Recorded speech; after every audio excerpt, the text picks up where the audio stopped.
everyone, Charlene here. Today I'm going to show you how to make this wintry happy birthday card. I'm going to start out here with the Sentiment Strips Fancy Die. I'm actually going to use this to cut out strips of cardstock, and I've cut out strips of both Arctic cardstock as well as Paradise. If you don't have this die, you also could use a paper trimmer to cut your strips of cardstock. And now I've taken them and I'm gluing them to an A2 sized piece of white cardstock. This doesn't have to be any kind of fancy cardstock. I'm just using a thin cardstock here, and this is just to hold my paper strips.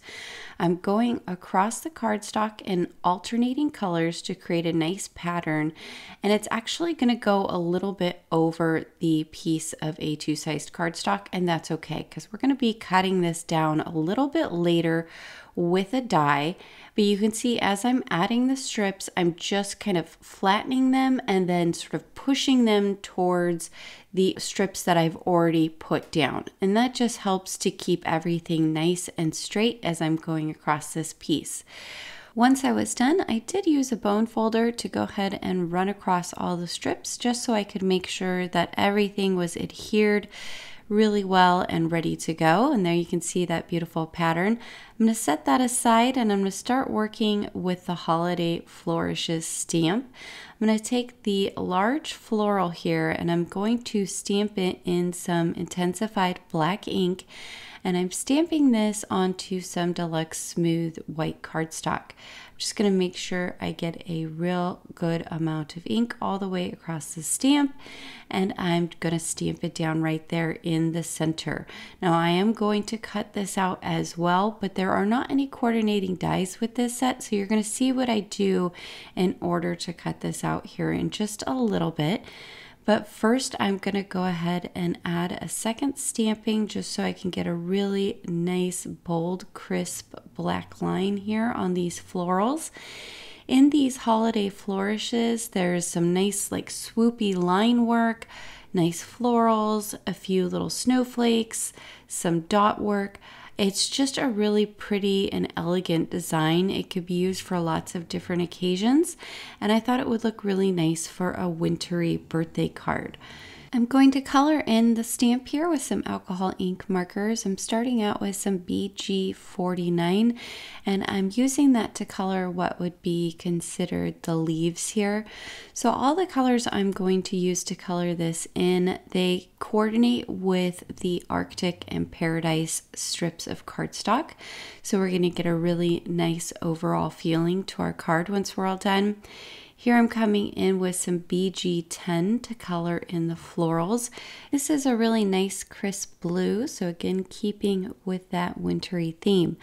This could be used in some bright colors though. The only thing on this that really kind of gives it a holiday-ish wintertime look is the small snowflakes. But you absolutely could color those in and make them look like florals as well. So here I've got the Infinity Arches dies, and you can see I'm going to cut out the floral as well as a piece of silver glitter paper and the first piece we created with the strips of cardstock. For my sentiment, I'm going to be using the Everyday Sentiment strips. I love this series of stamps from Hero Arts. There are several different versions of the sentiment strips at this point. These are the everyday sentiment strips, but there is also Christmas sentiment strips, encouragement sentiment strips, holiday sentiment strips. There's several different ones that are available, and they all coordinate with the sentiment strips fancy die, which will cut them all out at once.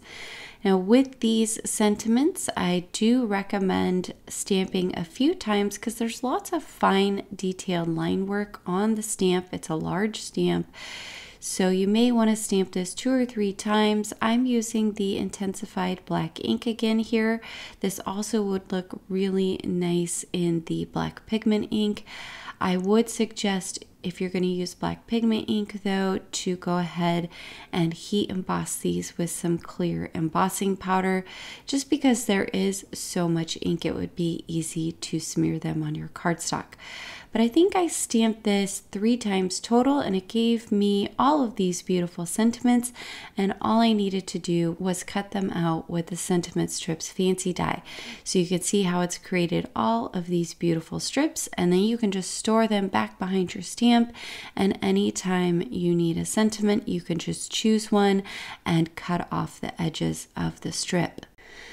To add a little bit more interest to my card, I decided to go ahead and stamp directly onto my card base. So I have an A2 sized card base here, and I'm using one of the other holiday flourishes from the set. I have it on an acrylic block, so I was just doing a little bit of practice stamping there. I like to do that to kind of get the stamp conditioned a little bit and to make sure everything's stamping well. And now I'm going to come along the top of the card 3 times with the stamp, and then I'm going to flip the stamp 180 degrees and stamp 3 times along the bottom. There's lots of different ways you could do this. I could have alternated the way I was stamping. I could have taken it off the edge of the piece of cardstock. That always looks really nice when you're trying to create the look of pattern paper. This, however, I wanted it to look really uniform. I wanted those flourishes to be peeking out back behind all of the beautiful arches that we created. To add some dimension, I'll be using foam tape on a few of the different layers here. I've got some foam tape on the back of the striped piece of cardstock we created with the Arctic and Paradise cardstocks. I just love this arch. It's so pretty. I love the infinity dies because you can do so much with them. And the arches in particular work really well for stamp sets that don't have coordinating dies. They always look nice when they are cut out with one of these arches. So I popped up the silver piece of glitter paper as well with some foam tape, but I am going to glue our winter flourish here, our holiday flourish, with some glue onto the silver glitter paper. Wanted to make sure to get a good amount on there so that it sticks well. And then I did put a little bit of foam tape on the back of my sentiment so it can look like it is separated from our holiday flourish. That's going to finish off this fun wintry birthday card. I hope you guys picked up some tips and tricks today. Please be sure to like and subscribe, as well as hit that notification bell so that I can continue bringing you more crafty content in the future. Until next time, happy crafting.